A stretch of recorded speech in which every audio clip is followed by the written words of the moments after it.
Hi everybody, welcome back. So we've got lots of royal news in this video and of course some ex-royal news. But before we get started on Harry's latest mishap in London, we are going to start with the Princess of Wales, who looked absolutely gorgeous in this Victoria Beckham suit. Catherine arrived yesterday at the 180 Studios to attend an event held by the British Fashion Council, which was celebrating young British creatives in the fashion industry and also recognising designers who are using sustainable practices. A very big must, not just for the Prince and Princess of Wales, but also for the King, who will now only issue royal warrants if the company can demonstrate that they are committed to ethical and environmentally friendly practices. The Princess's visit was to present the Queen Elizabeth II Award for British Fashion Design to Patrick McDowell. I'm sorry, can we just take a moment and look at this award? That is stunning, isn't it? What a beautiful piece of craftsmanship. That reminds me of the rose in Beauty and the Beast. The first award was presented to Richard Quinn back in 2018 by the Queen herself, who made her first appearance at London Fashion Week, which led to some rather fantastic photographs of Her Majesty thoroughly enjoying herself, and also why Meghan Markle will never get an invite to the Met Gala under Anna Wintour's watch.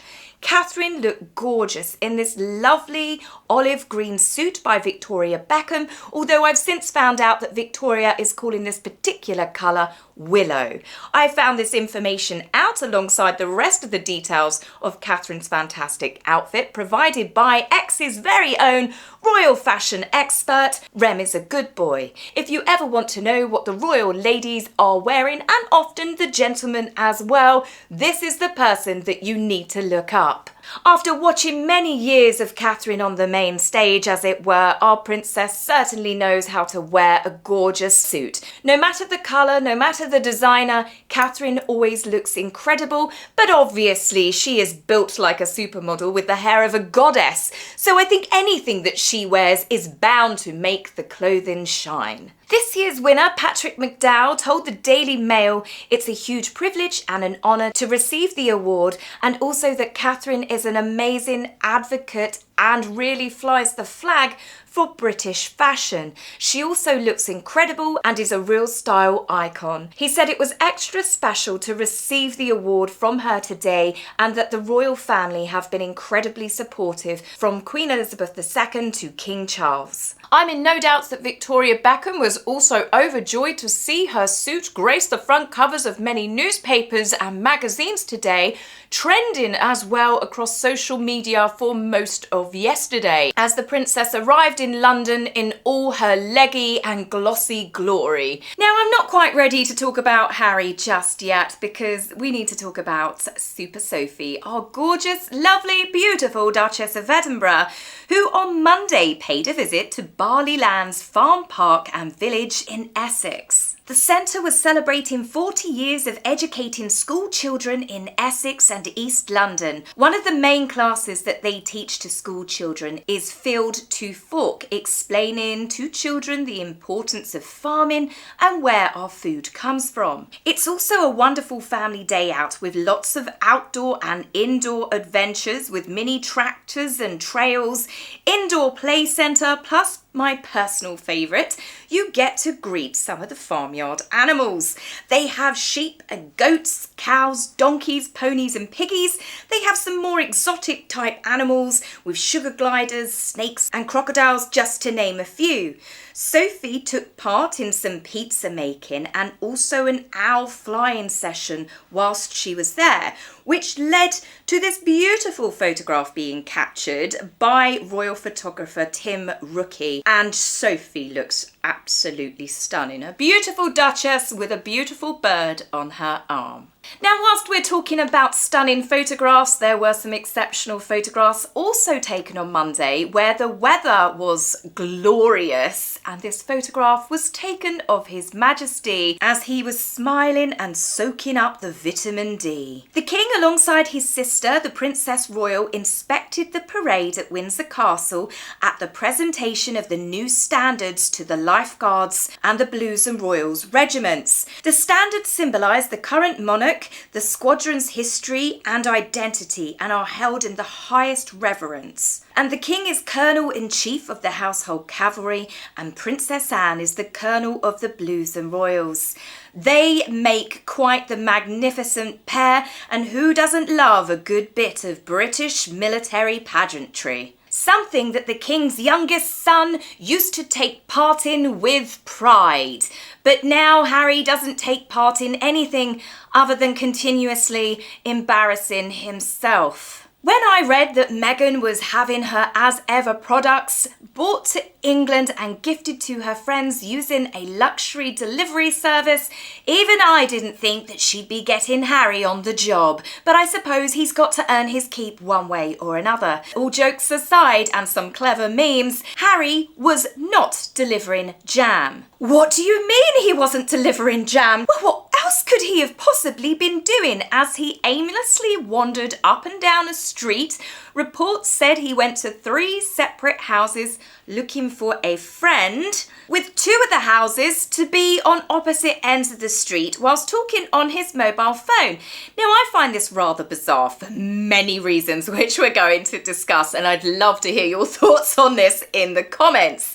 But he's talking on his mobile phone. Any of you guys that use Google Maps or whatever app you use now for the maps, it's pretty spot on, isn't it? You can find people's house numbers. So for Harry to have been going up and down the street, it's a little bit odd, like he didn't know where he was going. It's one of the weirdest stories that I've seen break in recent days, and there is a lot of weird stories coming out of Montecito. But this was not recent. This was when Harry was visiting the UK last month to attend his security court case, which he didn't need to, but it took attention away from his father and Queen Camilla, who were taking part in a beautiful royal tour to the fabulous country of Italy. But Harry, who has been famously fighting for his security to be reinstated because he fears for his very life. This country is so dangerous he cannot bring his wife and his children here ever again.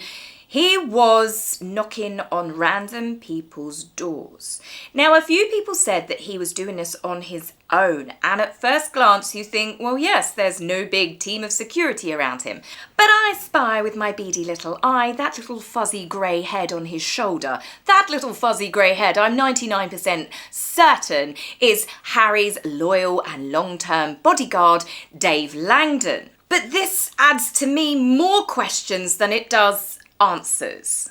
If Harry was visiting a friend and he's quite clearly got Dave Langdon with him and Harry fears for his life, why did he not get Dave to go up to the door to ring the doorbell to make sure this was the correct address as Harry sits safely inside the vehicle? I would think that that would be a standard thing. Get your security to check that the address is confirmed and it's safe and there's no terrorists waiting in there for a kidnap attempt. Why did Harry, if he was visiting a friend, knock on 3 separate doors, as I said, opposite ends of the street? Surely you would have a rough idea of what end you were going if you were visiting a friend. Why was the friend not saying to Harry at the time, let me come outside and I'll wave to you? When I've gone to visit friends and I don't know where I'm going, most of my friends will come outside and wave in the street. This person did no such thing for Harry or his security team. Perhaps they didn't want to be caught on camera. So then what made it even stranger, right, if you can believe the story can get stranger, is less than 24 hours. The story said that Harry had apparently been looking for this old friend, a John Vaughan, who had apparently moved and rented out the house to a Spanish family. Hence the confusion. So great story, great cover-up, guys. I mean, that was exceptional, but why had the friends not told Harry that they had moved? Who was Harry trying to ring at the time? Surely if you've decided, oh, I'm in England, I'm going to surprise some old friends, you'd ring and check their address and if they were home and if they even want to see your face before you rock up on their ring doorbell. It seems that that was the best story they could come up with at such short notice, clearly making it obvious that Harry doesn't quite have the same level of PR cover-ups that were available to him at the palace. So no, this story of course does not add up, and it's now left a lot of speculation, with people asking if Harry's friend charges by the bag or by the hour. Judging by the look of sheer frustration on his face, could be a little bit of both, or it could just be as simple and as harmless as Harry was just seeking sanctuary with an old friend. But thankfully, there was a well-publicised concert to take the spotlight away from her beleaguered husband and putting it back on the couple's marriage, who are more in love than ever before, who are more in love than ever before, for the people at the back, in case you didn't know. So I can only presume that Netflix CEO Ted Sarandos and his wife Nicole were perhaps having dinner at Gwyneth Paltrow's house again, because Meghan and Harry this time decided to attend a Beyoncé concert with the company of Paramount boss Brian Robbins and Meghan's new BFF Tracy Robbins, who had scored tickets to Beyoncé's not-so-sold-out Cowboy Carter tour. But given a professional photograph was taken of the couple looking more loved up than ever before as Meghan clutched firmly onto her husband, and this was uploaded to Beyoncé's social media accounts, tells me that they more than likely didn't pay for the tickets and this was a PR move. Which obviously couldn't come at better timing, given the fact that Harry was seen wandering the streets of London looking for a friend.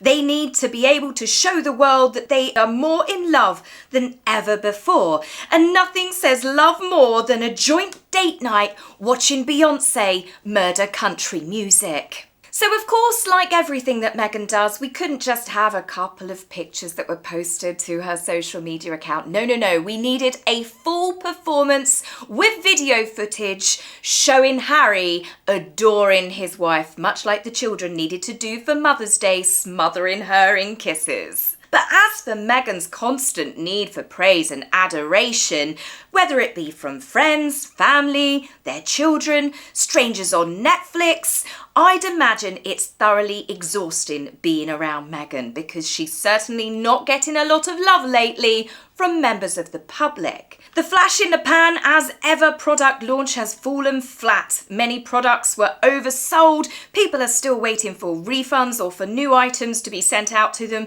But of course, nothing has been restocked. Which of course is kind of laughable, especially after she told Jamie that she works so hard. Yet we are still waiting to see the fruits of any such labour. Her podcast is off the top 200 Apple podcasts. It fell off the top 100 Spotify lists weeks ago.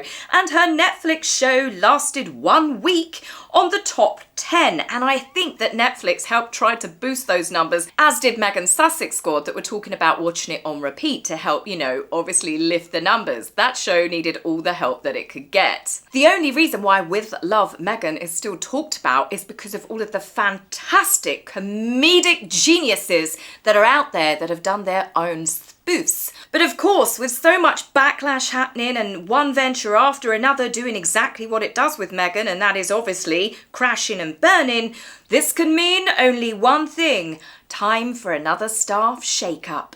Well, it's obvious someone would be getting the blame and no doubt the chop for those disasters I just mentioned. So of course, out with the old? No, she doesn't have any old staff. No, out with the new and in with the newer. Now they have hired Bill Gates' former assistant, a Sarah Fosmo, as Meghan's most senior advisor.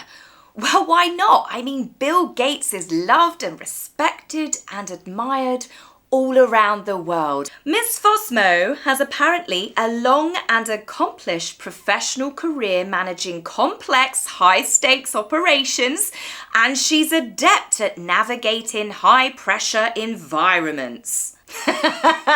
She ain't seen nothing yet. I think one thing is certain about Meghan: she could employ the world's top bomb disposal experts, and I reckon that they would even quit within weeks, checking themselves into therapy with frazzled nerves, just trying to keep up with the number of rebrands that Meghan does. Judging that 20 or 30 or more people have left before Ms. Fosmo's arrival, I would say that she might possibly need all the luck in the world with her new position. But hey ho, these people like to challenge themselves, they like to sign up working for Harry and Meghan, and then they also like to wipe their experiences of working for Harry and Meghan off their CV rather quickly once they depart working for them. So that tells you everything. Another one soon to join the revolving door of staff. So guys, that's it for me on this video. I will be back with you very soon. How long do we think, should we start taking bets on how long we think Ms. Fosmo will stay employed? I will go for 6 months. No money is obviously going to be involved with this bet because, well, I think we all know what's going to happen. So that's it for me, guys. I will see you soon. Take care for now. Bye.